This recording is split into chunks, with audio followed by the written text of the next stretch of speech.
அத்தனை செல்வமும் உன்னிடத்தில் நான் பிச்சைக்கு செல்வது எவ்விடத்தில் வெறும் பாத்திரம் உள்ளது என்னிடத்தில் அதன் சூத்திரமோ அது உன்னிடத்தில்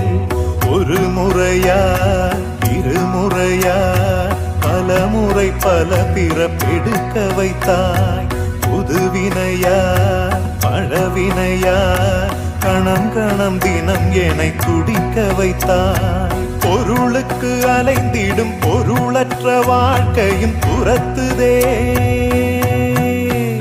உன் அருள் அருள் அருள் என்று அலைகின்ற மனம் இன்று பிதற்றுதே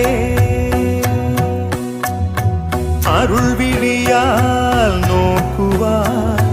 மலர்பதத்தால் தாங்குவாய் உன் திருக்கரம் என்னை அரவணைத்துனதருள் பெற